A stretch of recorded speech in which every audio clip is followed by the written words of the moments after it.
Hi friends, welcome back to my channel. ఈ స్టోరీకి writer SNMR Sridhar గారండి. శ్రీధర్ గారి అన్ని స్టోరీస్ కి కాపీ రైట్స్ వర్తిస్తాయి. ఆయన పర్మిషన్ లేకుండా యూట్యూబ్ లోనే కాదు మరే ఇతర సోషల్ మీడియా నెట్వర్క్ లో కూడా ఆయన స్టోరీస్ ని అప్లోడ్ చేయడానికి వీల్లేదు. దయచేసి అలా చేయకండి ఫ్రెండ్స్. అలా చేస్తే లీగల్ గా చాలా ప్రాబ్లమ్స్ ఫేస్ చేయాల్సి వస్తుంది. అలానే ఈ స్టోరీస్ చదువుతున్న వాళ్ళైనా వింటున్న వాళ్ళైనా మీరు మరే ఛానల్లోనైనా శ్రీధర్ గారి స్టోరీస్ ని చూసినట్లయితే నాకు వెంటనే కామెంట్ బాక్స్ లో మెసేజ్ చేయండి. ఇది పూర్తిగా రైటర్ గారి ఛానల్ అండి. కేవలం ఆయన స్టోరీస్ మాత్రమే ఇందులో ఉంటాయి. కొంతమంది పేర్లు మార్చి ఆయన స్టోరీస్ ని వేరే ఛానల్స్ లో అప్లోడ్ చేస్తున్నారు. మీరు అలా చూసినట్లయితే నాకు వెంటనే మెసేజ్ చేయండి. ఎందుకంటే శ్రీధర్ గారు మరెవరికి కూడా ఆయన స్టోరీస్ ని అప్లోడ్ చేసుకునే రైట్స్ ఇవ్వలేదండి. వాళ్ళైతే కాపీ చేస్తున్నారు. సో మీరు అలా చూస్తే నాకు మెసేజ్ చేయండి. ఇక లేట్ చేయకుండా వీడియోలోకి వెళ్ళిపోదాం ఫ్రెండ్స్. ఎస్ఎన్ఎంఆర్ శ్రీధర్ గారు రాసినటువంటి మనోభిరాముడు 16వ భాగం. మూర్తి, చెప్పండి సార్. ఇంకో 1 అవర్ వరకు నన్నెవరూ డిస్టర్బ్ చేయకండి అన్నాడతను. సరిగ్గా 10 నిమిషాలకి red colour Audi car SAR company ముందు ఆగింది. అందులో నుండి red and black colour skirt and T-shirt వేసుకుని కళ్ళకి బ్లాక్ కలర్ స్పెట్స్ పెట్టుకుని క్యాట్ వాక్ చేస్తూ లోపలికి వచ్చింది ప్రీతి కౌర్. రావడమే డైరెక్ట్ గా ఎక్కడో టాప్ ఫ్లోర్ కి వెళ్ళింది. ప్రీతి అక్కడికి రావడం అలవాటే కావడంతో, పైగా అతని గురించి ప్రీతి గురించి పూర్తిగా తెలుసుండడంతో అందరూ తనని నార్మల్ గానే విష్ చేస్తున్నారు. వాళ్లంతా విష్ చేస్తున్నా కనీసం తల కూడా తిప్పకుండా కోపంగా అతడి క్యాబిన్ కి వెళ్లిపోతుంటే, అమ్మో, ఈ అరేబియన్ గుర్రం వచ్చిందేంటి? ఆయన అసలే కాక మీదున్నాడు. ఈవిడేమో అందులో నూనె పోయడానికి వెళ్తున్నట్లుంది అనుకున్నాడు మూర్తి. దాంతో మేడం మేడం అంటూ పరిగెత్తుకుంటూ వెళ్ళాడు.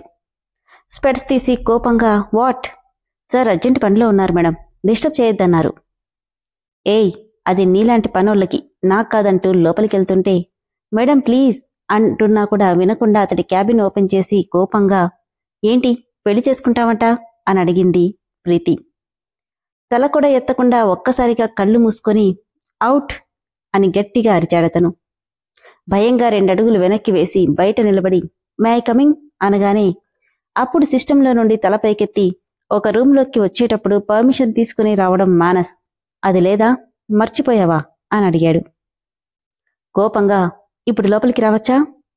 No, I have some work, get out అని చెప్పడంతో పర్మిషన్ అడగకుండా లోపలికొచ్చినందుకే అంత సీరియస్ అయ్యాడు.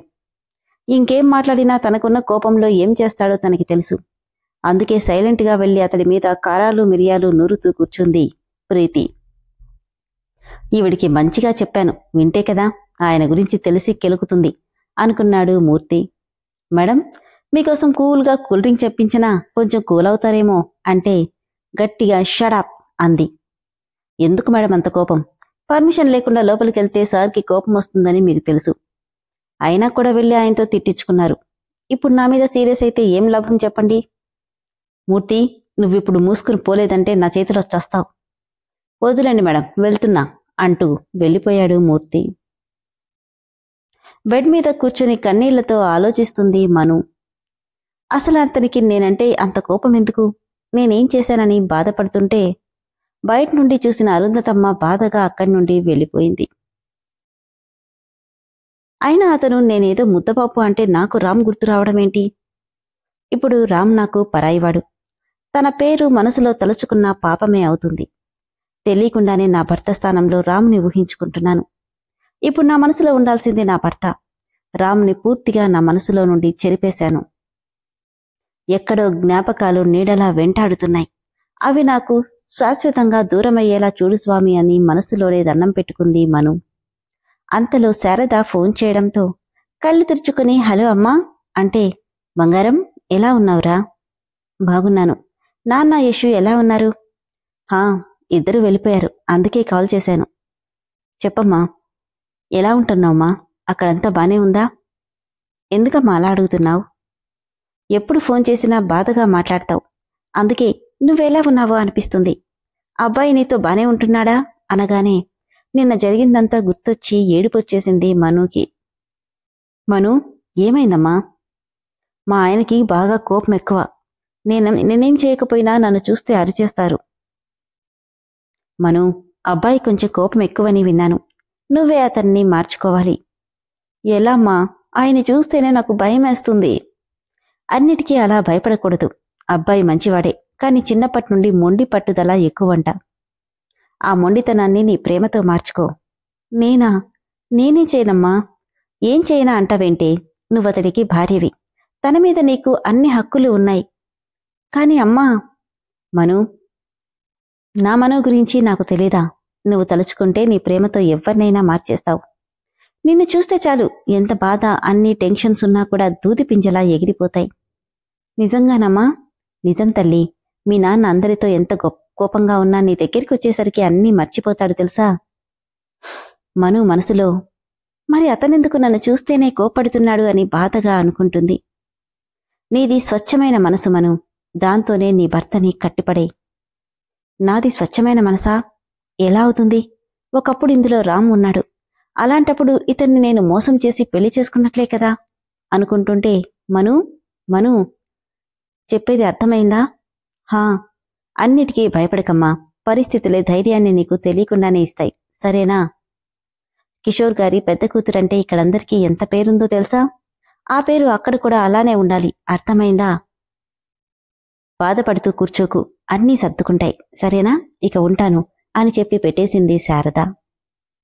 ఫోన్ పెట్టేశాక మోకాళ్లలో తలదాచుకుని, నీ ప్రేమతో అతన్ని కట్టిపడేయమను అన్న మాటలు పదే పదే చెవుల్లో వినిపిస్తుంటే, అతని మీద నాకెలాంటి ప్రేమ లేదు, ఆ పని నేను చేయగలనా అనుకుంటుంటే, తన అంతరాత్మ తన ఎదురుగా నిలబడింది మనూకి. అంటే నువ్వింకా రామ్ని ప్రేమిస్తున్నావా? చిచి, లేదు. నాకు పెళ్ళయింది. రామ్ నాకిప్పుడు పరాయి వ్యక్తి. ఎప్పుడైతే నా మెల్లో 3 ముళ్ళు పడ్డాయో అప్పుడే తనని నా మనస్సులో నుండి తీసేశాను. మరందులో నీ భర్తని ఉంచడానికి ఇబ్బందుంటి? ఇబ్బందా? ఇబ్బందేమైనా వస్తువనుకున్నావా? ఒకటి తీయగానే మరొకటి పెట్టడానికి.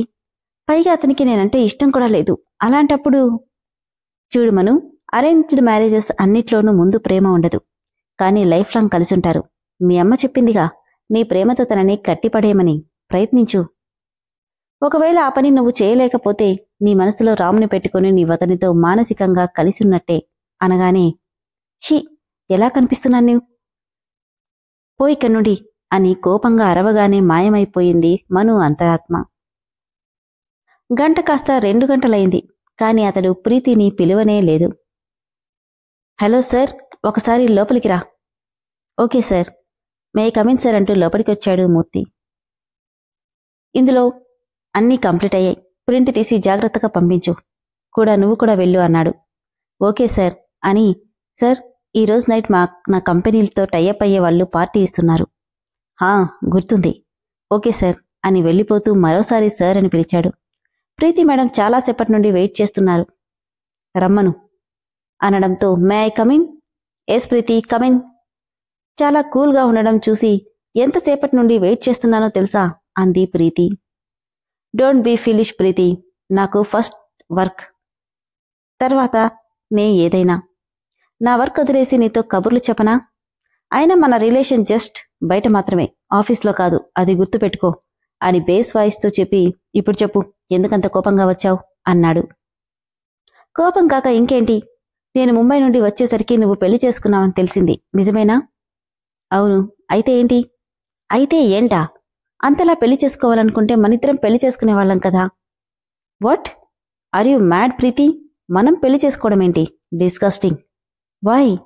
వై బికాస్ మనది పెళ్లి చేసుకునే రిలేషన్ కాదు, జస్ట్ 1 డే రిలేషన్. అయితే ఏంటి, పెళ్లి చేసుకోకూడదా? కూడదు. బికాస్ నా దగ్గరికి వచ్చేటప్పుడే చెప్పాను మన మధ్య ఇలాంటివి ఎప్పుడూ ఉండవని. ఎందుకు? నీకు సమానమైన ఈక్వల్ స్టేటస్ నాకుంది. పెళ్లికి స్టేటస్కి లింక్ పెడుతున్నావంటే నిన్నేమనుకోవాలో అర్థం కావట్లేదు ప్రీతి. పైకి లేచి టేబుల్ మీద ఒక చెయ్యి, ప్యాంట్లో ఒక చెయ్యి పెట్టుకుని, చూడు, నాతో స్పెండ్ చేసి అందరినీ పెళ్లి చేసుకోవాలంటే నవ్వుతూ గవర్నమెంట్ ఒప్పుకోదు. ఇప్పుడు అర్థమైంది. ఏమైందమైంది? అదే, నువ్వెందుకు పెళ్లి చేసుకున్నావు. ఆడదంటే కేవలం బెడ్రూమ్కి మాత్రమే యూజ్ చేసుకునే నువ్వు ఒక అమ్మాయిని పెళ్లి చేసుకున్నావంటే అంత అందంగా ఉంటుందా? ఒక్కరోజులో మోజు తీరలేదేమో, దాంతో కొద్ది రోజులు ఎంజాయ్ చేసి వదిలేయడానికనుకుంటా అని ప్రీతి అనబోతుంటే అతని చెయ్యి పైకి లేచి ప్రీతిని ముద్దు పెట్టుకుంది. అంతే, ఆ దెబ్బకి 2 చుట్లు తిరిగి ఫ్లోర్ మీద పడిపోవడం, నుదుటి మీద దెబ్బ తగిలి రక్తం కారడం జరిగింది ప్రీతికి. పడిన 2 నిమిషాలకు కానీ ఏం జరిగిందో అర్థం కాలేదు ప్రీతికి. కోపంగా, హౌ డేర్ యూ, నన్నే కొడతావా అని అడిగింది. ఆల్రెడీ కొట్టాను, ఇంకా ఏంటి? చూడు, మనిద్దరిది జస్ట్ బెడ్ రిలేషన్. అంత మాత్రాన నా పర్సనల్ మ్యాటర్స్లో ఇన్వాల్వ్ అయితే ప్రాణం తీస్తాను, జాగ్రత్త. నా ముందు నా భార్య గురించి మాట్లాడేటప్పుడు ఆలోచించి మాట్లాడు. షీఈ్ మై వైఫ్, నా ఎంటర్ మ్యాన్షన్కి క్వీన్. ఇంకోసారి తన గురించి నీ నోరు లేచిందా నీ గొంతులో ప్రాణం ఉండదు, గుర్తుపెట్టుకో. గెట్ లాస్ట్ అని అరిస్తే, చూస్తాను, నన్నే కొట్టావు కదా, నీ సంగతి తేలుస్తాను. గట్టిగా నవ్వి గో టు హెల్ అనగానే కోపంగా వెళ్ళిపోయింది. తనకు తెలుసు అతన్నెదిరించి తనేమీ చేయలేదని. అందుకే సైలెంట్గా నవ్వుకున్నాడతను. గుడికెళ్లిన మను దర్శనం చేసుకుని కారెక్కబోతుంటే, సార్, ఆ అమ్మాయి వాడి భార్య అంటూ అనడంతో మను వైపు చూసి కసిగా నవ్వుకున్నాడు నిరంజన్. ఆ రోజు నైట్ పార్టీలో బిజినెస్ పార్ట్నర్స్తో మాట్లాడుతున్నాడతను. అంతలో హాయ్ సహాన్సమ్ అంటూ వచ్చి పక్కన కూర్చుందొక అమ్మాయి. Hi sweetie, how are you? She is my daughter Suji అంటూ అక్కడున్న ఒకతను, ఓ హాయ్ సుజీ నవ్వుతూ షెల్ వి డాన్స్ అంటూ అతనికి చెయ్యందించింది. షూర్ అంటూ తనతో డాన్స్ చేస్తుంటే, యువర్ సో హ్యాండ్సమ్. ఆమె నడుం మీద చెయ్యేస్తూ థ్యాంక్స్ యూ డియర్ అన్నాడు. మరి నా గురించి చెప్పవా? Okay, not bad. వాట్, ఇంత అంగంతగత్తెని జస్ట్ నాట్ బ్యాడా? ఇట్స్ ట్రూ బేబీ అనగానే డాన్స్ ఆపేసి ముఖం మార్చుకుంది సుజీ. నవ్వుకుని ఫోర్స్గా తనని దగ్గరికి లాక్కోగానే అతని మీదకొచ్చి పడింది. నడుం మీద చేతులతో తడుముతూ, but your structure is too good, trust me, perfect measurements అనగానే నవ్వుతూ భుజం మీద చేతులేశాడు. తనతో డాన్స్ చేస్తుంటే, షెల్ వి గో డేట్ అని అడిగింది సుజీ. మీ డాడీ ఇక్కడే ఉన్నాడు. So what, it's my life, come darling అనడంతో ఓకే లెట్స్ గో అంటూ తనని తీసుకొని వెళ్ళిపోయాడతను. ఎప్పుడో మిడ్ నైట్ సుజీ నుండి దూరం జరిగి ఇంటికి వెళ్తుంటే అతన్ని వదలకుండా గట్టిగా హత్తుకొని, మార్నింగ్ వెళ్ళొచ్చురా డార్లింగ్ అంది సుజీ. నో బేబీ, వెళ్ళాలి అంటూ చిరంగా చేయి దూరం జరిపి వెళ్తుంటే, మళ్ళీ ఎప్పుడు? నాకు ఒకే సినిమా రెగ్యులర్గా చూసే అలవాట్లేదు అని చెప్పి వెళ్ళిపోయాడతను. ఫుల్గా డ్రింక్ చేస్తుండడంతో బాగా అలసటగా అనిపిస్తుంది అతనికి. అప్పటికే మెలకుగా ఉన్న మను కార్ సౌండ్కి మెల్లిగా డోర్ ఓపెన్ చేసింది. తూలుతూ వస్తున్న అతన్ని చూసి ఒక్కడుగు వెనక్కి వేసిన అతన్నే చూస్తూ అక్కడే నిలబడింది. చీకట్లో మత్తుగా వస్తున్న అతను ఎదురుగా ఉన్న ఉయ్యాలని చూసుకోకుండా దానివైపు వస్తుంటే, అది చూసిన మను పరిగెత్తుకుంటూ వచ్చి ఉయ్యాల అతనికి తగలకుండా అతన్ని పట్టుకుంది. అతని కోపానికే జడిసిపోతుంది మను. ఇక అతని ఒరిజినల్ క్యారెక్టర్ తెలిస్తే ఏమైపోతుందో. నెక్స్ట్ ఎపిసోడ్లో రైటర్ గారు అతని పేరేంటో చెప్పేస్తానని చెప్పాడండి. మరి అతనెవరో, పేరేంటో, ఎందుకలా బిహేవ్ చేస్తున్నాడో, అతని క్యారెక్టర్ అంతో, మనుని ఇష్టపడి పెళ్లి చేసుకున్నాడా లేదంటే కష్టంగా పెళ్లి చేసుకున్నాడా అనేది నెక్స్ట్ ఎపిసోడ్లో తెలుస్తుంది. So don't miss the episode.